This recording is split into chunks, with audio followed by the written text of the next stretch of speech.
تکالیف کے کانٹے بھی ہوتے ہیں۔ ہمارے ہاں اسلام و دین سے دوری کی وجہ سے بدقسمتی سے بہت سارے مسائل سے انسان دوچار ہے۔ میرا آج انشاءاللہ بعد نماز مغرب جو سلسلہ ہوتا ہے آؤ بھلائی کی طرف، مدنی چینل پر ہوتا ہے، یہاں سے مغرب پڑھتے ہی مغرب اور اب عشاء کی اذان تک کم و بیش یہ سلسلہ براہ راست مدنی چینل پر رہتا ہے۔ تو اس میں بھی انشاءاللہ آج اسی موضوع پر عرض کرنے کی حاجت ہے، لیکن اس وقت آپ کے پاس چونکہ حاضری ہوتی ہے تو اب تک بھی میں یہ کچھ مدنی پھول پہنچانا چاہتا تھا کہ زندگی میں جب پریشانی آئے، دقت آئے، دشواری آئے تو اس دقت اور پریشانی کی وجہ سے بندہ ہمت نہیں ہارتا۔ ابھی میں کرنٹ ایگزامپل دیتا ہوں آپ کو۔ آج یہ بتائیے کہ چند دنوں پہلے ہوا گرم تھی یا ٹھنڈی تھی؟ جی، ہوا گرم تھی یا ٹھنڈی تھی؟ اور اب کچھ بہتر ہے؟ کافی بہتر ہے یا نہیں ہے؟ گرم ہوا کس کے حکم سے چلی اور ٹھنڈی ہوا کس کے حکم سے چلی؟ سورج کا مالک کون ہے؟ وہ کس کے حکم سے گرمی دیتا ہے، کس کے حکم سے گرمی کم کرتا ہے؟ یہ بات ہم جانتے ہیں، لیکن جب زندگی کی گاڑی گرم ہواؤں کا شکار ہوتی ہے تو آدمی کہتا ہے گاڑی لے کے کود جاؤ، یعنی وہ خودکشی کر لیتا ہے۔ خودکشی حرام ہے، جہنم میں لے جانے والا کام ہے، یا پھر طرح طرح کی اور راستے نکال لیتا ہے۔ بعض اوقات وقتی طور پر انسان کو آزمائش آتی ہے۔ جو ہمارے بڑے بزرگ ہیں جن کی زندگیاں 60، 65، 70 سال سے گزر چکی ہیں، ان کی زندگی میں بہت سارے نشیب و فراز آ گئے، کہیں بیٹے تو کہیں بیٹیاں تو کہیں کیا تو کہیں کیا تو کہیں رزق کے مسئلے، کہیں کاروبار کے مسئلے، مگر وہ ڈٹے رہے اور اپنی زندگی کے دن بھی گزارتے رہے۔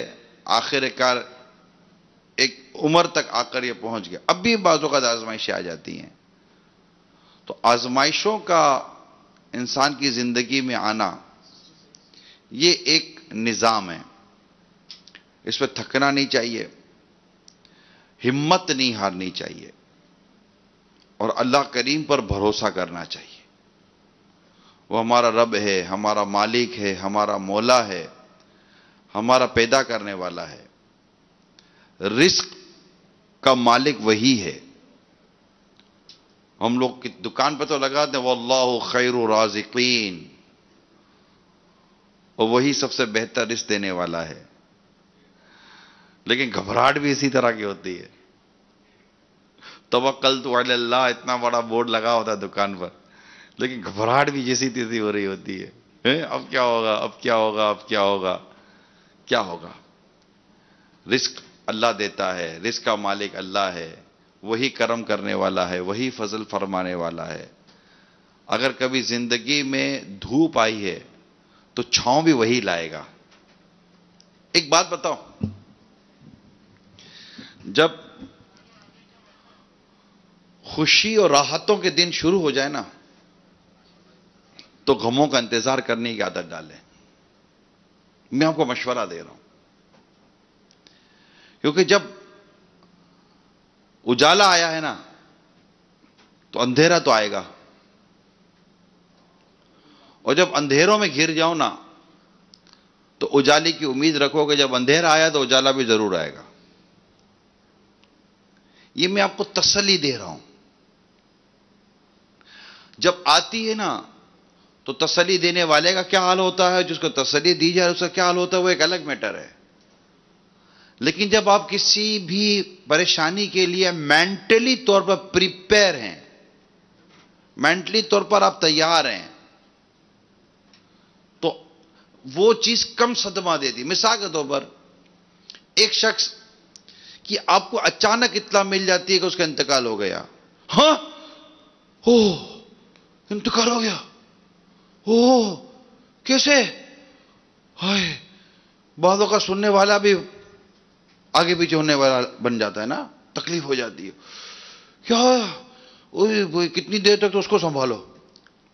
اور اگر اس کی بیماری کی، اس کی پریشانی کی، کبھی ہسپتال جا رہے ہیں واپس آ رہے ہیں، ہسپتال جا رہے ہیں واپس آ رہے ہیں، پھر آئی سی یو میں چلے گئے، پھر جنرل وارڈ میں آ گئے، اور 1-2 مہینے تک اگر ایسا ہوتا رہے کسی مریض کے ساتھ اور آپ کو اتنا ملے وہ انتقال کر گئے، اچھا چلو جو اللہ کی مرضی، بیچارہ ہے تو تھا تو تکلیف ہے، یوں کہہ کر ہم نکل جاتے ہیں. یہ ہے کیونکہ ایسے مریض کے لیے ہم آلریڈی مینٹلی طور پر کسی حد تک پریپیئر ہو چکے ہوتے ہیں.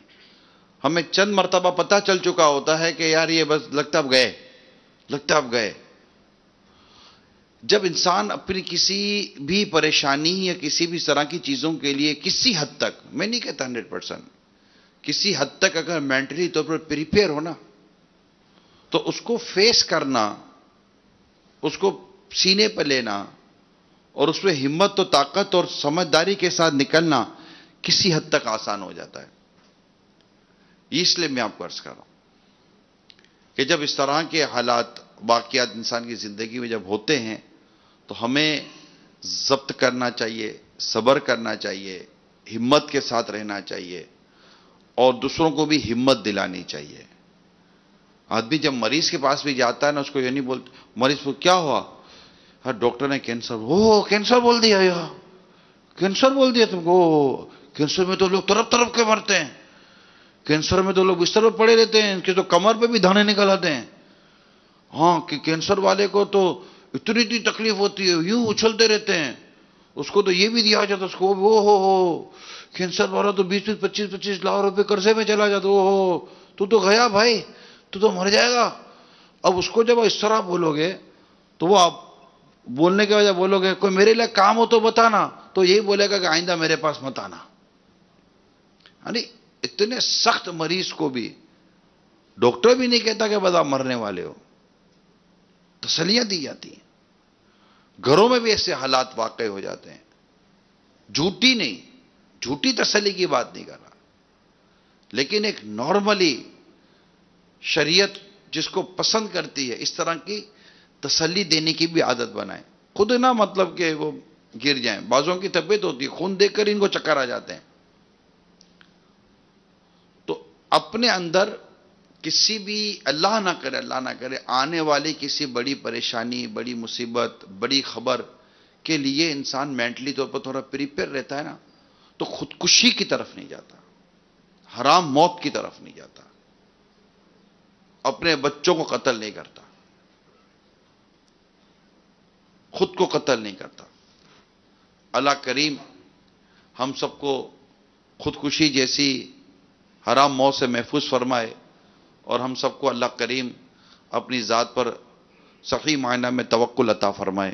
آمین بجاہ النبی الامین صلی اللہ تعالی علیہ وسلم. صلو علی الحبیب صلی اللہ تعالی علی محمد. الحمدللہ رب العالمین والصلاة والسلام علی سید المرسلین. اما بعد فاعوذ باللہ من الشیطان الرجیم.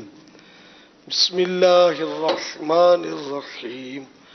الصلاة والسلام علیک یا رسول اللہ وعلی آلک واصحابک یا حبیب اللہ. الصلاة والسلام علیک یا نبی اللہ وعلی آلک واصحابک یا نور اللہ. نویت سنت الاعتکاف.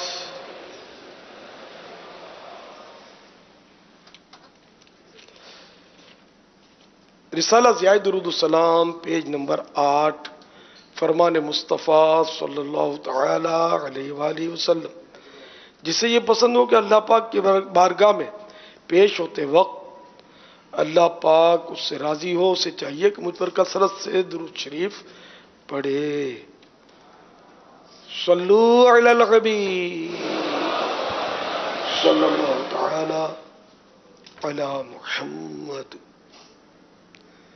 1439 ہجری کے ماہ رمضان مبارک کا آج 17واں روزہ ہے۔ نماز عصر کی ادائیگی کے بعد عاشقان رمضان عالمی مدنی مرکز فیضان مدینہ میں جمع ہے، مدنی مذاکرے کا سلسلہ ہے۔ اب سوالات کیجیے، ہر سوال کا جواب وہ بھی بالصواب یعنی درست دے پاؤں یہ ضروری نہیں، بن پڑا تو عرض کرنے کی کوشش کی جائے گی، بھول کرتا پائیں فوراً میری اصلاح فرمائیں۔ مجھے آئیں بائیں شائیں کرتا اپنے موقع پر بلا وجہ اڑتا نہیں، شکریہ کے ساتھ رجوع کرتا پائیں گے انشاءاللہ عز و جل۔ بذریعہ اوبی بین مدنی مذاکرے میں خصوصی شرکت پاک حقانی کابینہ بستی ملوک ضلع ملتان پنجاب، پاک صدیقی کابینہ اگو کی ضلع ضیا کوٹ اور بذریعہ انٹرنیٹ سردار آباد اور نہ جانے کہاں کہاں۔ صلو علی الحبیب صلی اللہ تعالی علی محمد۔ امیر سنت کی بارگاہ میں عرض یہ ہے کہ توبۃ النصوح کس طرح حاصل ہو، اس کا طریقہ ارشاد فرما دیں۔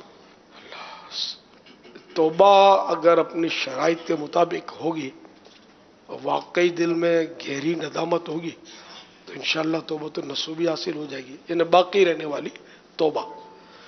تو اس میں یہ کہ توبہ جب بھی ہوگی جبکہ جو گناہ کیا، جو بھول ہوئی، اگر وہ گناہ ہے تو اس کو گناہ تسلیم کیا، دل میں یہ ہے بالکل فائنل کہ واقعی میرے سے گناہ ہو گیا ہے، اور توبہ کرتے وقت اس گناہ کا تذکرہ کرے، شرمندگی ہو، افسوس ہو کہ میں نے کیا کر دیا،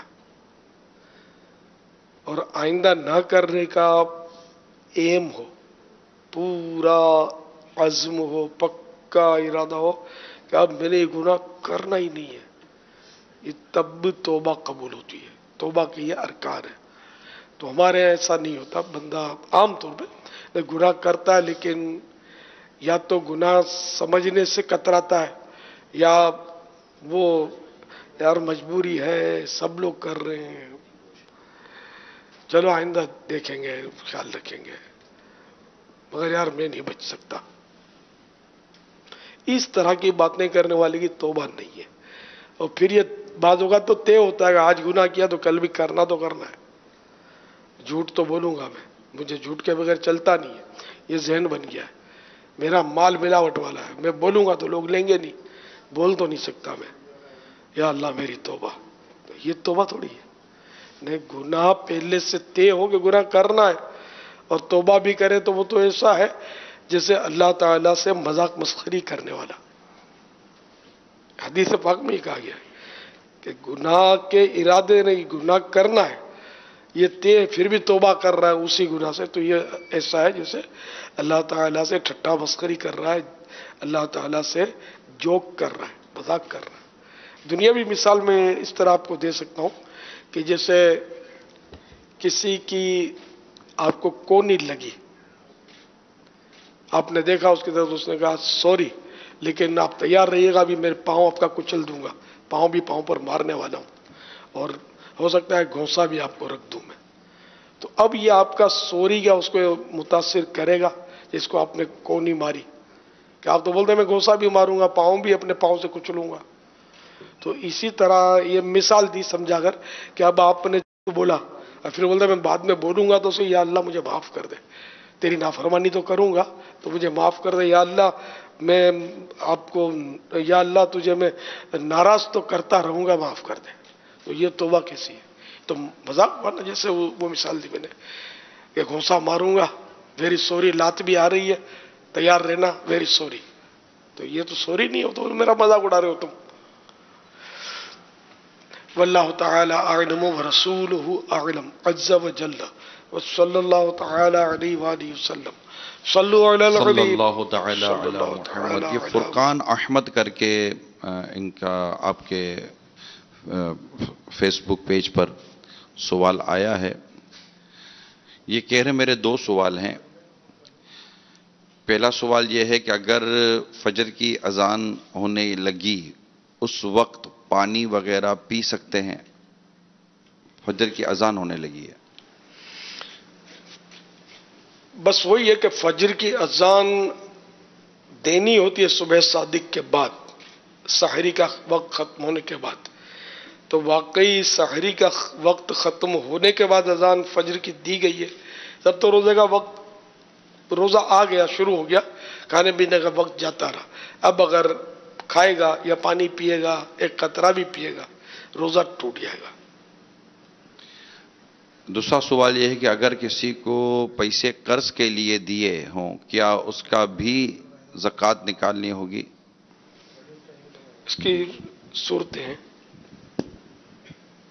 جی، اس کی بھی زکوٰۃ نکالنا ہوگی. یعنی اگر وہ رقم اتنی ہے کہ خود نصاب کو پہنچ جاتی ہے، یا اس کے پاس اتنی رقم پہلے سے موجود ہے کہ جس کو ملا کے نصاب تک پہنچ جاتی ہے رقم، تو اس رقم کے اوپر بھی زکوٰۃ فرض ہو جائے گی. البتہ دینا اس کے اوپر اس وقت لازم ہوگا جب یہ رقم قرض کی سے مل جائے گی یا نصاب کا 5واں حصہ اسے مل جاتا ہے. تو بہرحال اس رقم کے اوپر زکوٰۃ ہے.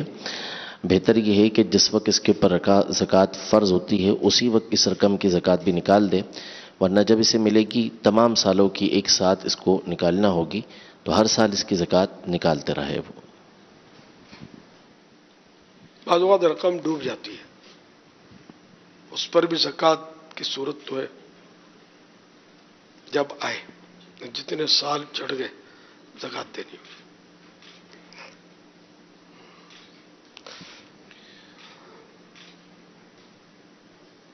تابوت سکینہ کیا ہے؟ یہ محمد عمران رشید ہیں فیس بک. یہ قرآن کریم میں اس کا تذکرہ ہے. شمشاد کی لکڑی کا بنا ہوا تابوت تھا جو جنت سے آیا تھا، اور حضرت موسیٰ علیہ السلام کی قوم کے پاس، بنی اسرائیل کے پاس یہ ایک عرصے تک رہا، جس کو آگے رکھ کر یہ جنگوں میں چلا کرتے تھے، جس کے ذریعے سے فتح ان کو نصیب ہوتی تھی. لیکن پھر ان کی بدعمالیوں کی وجہ سے قوم عمالیقہ اسے لے گئی. پھر دوبارہ ان کو ملا، لیکن پھر ان سے لے لیا گیا، اور پھر اس کے بعد اس کو اٹھا لیا گیا. پھر اس کے بعد اس کے بارے میں مختلف روایتیں ہیں کہ یہ کہاں پر موجود ہے. بعض روایتوں کے مطابق قرب قیامت میں امام مہدی کی آمد کے ساتھ یہ تابوت سکینہ بھی ملے گا. ابھی کہاں موجود ہے بھی یا نہیں، اس کے بارے میں مختلف قول ہیں. ماہنامہ فیضان مدینہ میں ایک شمارے کے اندر اس کی تفصیل چھپی تھی تابوت سکینہ کے حوالے سے کہ یہ ابھی دنیا میں اگر موجود ہے تو کہاں پر اس کے بارے میں کیا اقوال ہیں، لیکن ہے کہاں فی الوقت اس بارے میں کسی کو معلوم نہیں ہے. تابوت سکینہ میں بعض توریت شریف کی تختیاں ہیں، الواح توریت، اور موسیٰ علیہ السلام کے نالین پاک، بعض انبیاء کرام علیہ السلام کی تصاویر بھی اس میں ہے. اس وقت اس کا جواز تھا، جائز تھی. اور عصائے موسیٰ علیہ السلام بھی اس میں ہے. وہ پتھر مبارک ہے جو موسیٰ کلیم اللہ علی نبینا علیہ السلام کے کپڑے لے کر دوڑ گیا تھا. یہ ایک معجزے کا ظہور ہوا تھا. تو اس طرح مطلب ہے کہ اس طرح کے تبرکات اس تابوت سکینہ میں ہیں، اور اس کی برکتیں آپ نے سنی کہ اس کی برکت سے فتح حاصل ہوتی تھی. واللہ تعالی اعلم ورسولہ اعلم عز وجل وصلی اللہ تعالی علیہ وآلہ وسلم. صلو علی الحبیب صلی اللہ تعالی علی محمد. یہ محمد الیاس جلالی نام سے ایک سوال آیا ہے. میں تھوڑا اپنے انداز سے پوچھ لیتا ہوں کہ موبائل کمپنی کے حوالے سے یہ پوچھ رہے ہیں کہ اکاؤنٹ میں، اگر موبائل کے اکاؤنٹ میں 1000 روپے بیلنس رکھنے پر کہہ رہے ہیں کہ کمپنی کی طرف سے روزانہ کچھ منٹ دیے جاتے ہیں اور بیلنس میں سے کوئی کٹوتی بھی نہیں ہوتی، تو کیا وہ منٹ استعمال کرنا جائز ہے کہ نہیں؟ دارالفتہ اہل سنت کا فتویٰ یہ ہے کہ یہ جائز نہیں ہے. جائز نہیں ہے. نہیں ہے. صلو علی الحبیب صلی اللہ تعالی علی محمد. موبائل کی وہ کمپنیاں جو میں مسلمانوں سے بات کر رہا ہوں جو مختلف اکاؤنٹس یا مختلف پیکیجز اناؤنسڈ کرتی ہیں، مختلف آفرز اناؤنسڈ کرتی ہیں، اعلان کرتی ہیں اپنے یوزر کو، گزارش ہے کہ مہربانی کر کے اگر کوئی ایسی چیز آپ اناؤنس کرتے ہیں، نکالتے ہیں، تو اس کے لیے ایک شرعی رہنمائی لے لیا کریں. بہت ساری چیزیں جو آپ موبائل میں دیتے ہیں کہ اس کا کیا ہوگا، یہ ہارے گا، یہ جیتے گا، یا یہ ہوگا، یہ ہوگا، جواب دینے والے کے لیے آپ نے ایک انعام رکھا ہوا ہے، اور غلط وہ جواب دینے والے کی 5 روپے کٹ گئے، 10 روپے کٹ گئے، یا یہ کٹ گئے، تو اس میں جوئے کی صورتیں موجود ہیں. تو مہربانی کر کے، کیونکہ لوگوں کو پتہ نہیں ہوتا، ایک عام لوگوں کو بھی نہیں پتہ ہوتا کہ یہ جو میں موبائل پر جو میسج آیا میں اس کا جو رپلائی کر رہا ہوں تو یہ میں جوا کھیل گیا، کیونکہ اس کے پیسے وہ اگر وہ آ رہے پیسے تو کٹ ہی گئے اس کے. تو یہ جوئے کی اقسام ہے. یہ امیل سنت کی کتاب ہے نیکی کی دعوت. نیکی کی دعوت ہے، غیبت کی تباہکاریاں. جوئے کے 6 اقسام جو ہیں، جی، غیبت کی تباہکاری. غیبت کی تباہکاریاں کتاب میں جوئے کی 6 اقسام امیل سنت نے لکھی ہیں، اسے پڑھ لیں. بہت ساری اقسام وہ ہوں گی، کئی اقسام وہ ہوں گی جو شاید پہلی مرتبہ پتہ چلا ہوگا یا یہ بھی جوا ہے. تو معاشرے کے بڑے شریف قسم کے لوگ بھی جو بالکل دعویٰ کریں گے کبھی زندگی میں جوا نہیں کھیلا، انہوں نے موبائل فون پر رپلائی کر کے کئی جوئے کھیل لیے ہوں گے. اللہ ہمارے حال پر رحم فرمائے اور ہمیں اسلام و دین کی ان خوبصورت تعلیمات کو سمجھ کر اس پر عمل کرنے کے اللہ کریم ہمیں توفیق عطا فرمائے. صلو علی الحبیب صلی اللہ تعالی علی محمد. حضرت سیدنا شیخ عبد القادر جیلانی رحمۃ اللہ تعالی علیہ کے زمانہ مبارکہ میں ایک بہت ہی گناہگار شخص تھا، لیکن اس کے دل میں سرکار بغداد رحمۃ اللہ تعالی علیہ کی محبت ضرور تھی. اس کے مرنے کے بعد جب اس کو دفن کیا گیا اور قبر میں منکر نکیر نے سوالات کیے تو منکر نکیر کو رب قدیر کی جانب سے ندا آئی، اگرچہ یہ بندہ فاسقوں میں سے ہے مگر اس کو میرے محبوب صادق سید عبد القادر رحمت اللہ تعالی علیہ کی ذات سے محبت ہے، پس اسی سبب سے میں نے اس کی مغفرت کر دی.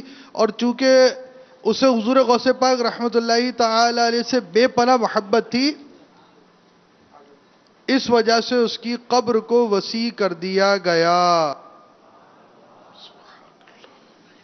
میٹھے میٹھے صاحب مدنی چینل کے ناظرین، عالمی مدنی مرکز فیضان مدینہ کے حاضرین جو بعض مختلف ممالک سے اور کئی مختلف شہروں سے آنے والے عاشقان رسول ہیں، ایک ماہ کے اعتکاف کے لیے آنے والے عاشقان رسول، او بی وین کے ذریعے بستی ملوک، ضلع ملتان، پنجاب، پاک حقانی کابینہ، اگوکی ضلع ضیا کوٹ، پاک صدیقی کابینہ، او بی وین کے ذریعے اجتماعی طور پر جو جمع عاشقان رسول ہیں، اور بذریعہ نیٹ سردار آباد میں جو عاشقان رسول ہمارے درمیان موجود ہیں، آئے ہم اپنے گناہوں سے توبہ کریں اور سیدی غوث اعظم رحمت اللہ تعالی علیہ کے سلسلے میں شیخ طریقت امیر علیہ سنت کے ذریعے داخل ہو جائیں. امیر علیہ سنت جو الفاظ ادا فرمائے آپ بھی دورائیں، اس کی برکت سے آپ سلسلہ عالیہ قادریہ عطاریہ میں داخل ہوں گے. اور وہ ناظرین و حاضرین جو پہلے ہی کسی سلسلے میں داخل ہیں چاہیں تو بیعت برکت حاصل کر سکتے ہیں. امیر اہل سنت فرمائے مرید ہوتا ہوں میں، تو آپ کہیے طالب ہوتا ہوں میں. آپ اپنے ہی پیر صاحب کے مرید رہیں گے انشاءاللہ عز و جل. اس سلسلے کا فیضان بھی جاری ہو جائے گا. میں امیر اہل سنت سے عرض کرتا ہوں ہمیں توبہ بھی کروا دے، سیدی غوث اعظم رحمت اللہ تعالی علیہ کے سلسلے میں داخل بھی فرما لیں. الصلاۃ والسلام علیک یا رسول اللہ وعلى آلك وأصحابك يا حبيب الله. لا إله إلا الله محمد رسول الله صلى الله تعالى عليه وآله وسلم. توبہ کرتا ہوں میں اپنے تمام پچھلے گناہوں سے اور وعدہ کرتا ہوں میں کہ آئندہ شریعت پر چلوں گا، بد مذہبوں اور برے لوگوں کی صحبت سے بچتا رہوں گا، نماز روزے کی پابندی کرتا رہوں گا، والدین کی نافرمانی، جھوٹ، غیبت، چغلی، وعدہ خلافی، گالی گلوچ، فلمیں ڈرامے، گانے باجے، بے پردگی وغیرہ وغیرہ گناہوں سے بچتا رہوں گا۔ اے اللہ میری اس توبہ کو قبول فرما اور مجھے میرے وعدے پر ثابت قدم رکھ۔ مرید ہوتا ہوں میں خاندان عالی شان قادریہ رضویہ میں نے اپنا ہاتھ آپ کے ہاتھ میں دیا اور آپ کے ذریعے سے سرکار بغداد حضور غوث پاک رضی اللہ تعالی عنہ کے ہاتھ میں دیا۔ اے اللہ مجھے جناب غوث اعظم کے مریدوں میں قبول فرما اور کل قیامت میں غوث پاک کے غلاموں میں اٹھا۔ صلاۃ والسلام علیک یا نبی اللہ، والسلام علیک یا نبی اللہ، وعلی آلک واصحابک یا نور وعلی اللہ۔ آلک واصحابک یا نور اللہ۔ کینیڈا سے ایک سوال آیا ہے کہ وہ صبح اس طرح کہ وہاں ہمارے 7 بجے ہیں اور ابھی انہوں نے فیس بک پر ہی شاید ہمارا سلسلہ دیکھا ہے۔ ان کا پوچھنا یہ ہے کہ یہ لوگ اندھیرے کمرے میں تہجد کیوں پڑھتے ہیں، ڈارک روم؟ معمول تو نہیں ہے، کوئی پڑھتا ہوگا۔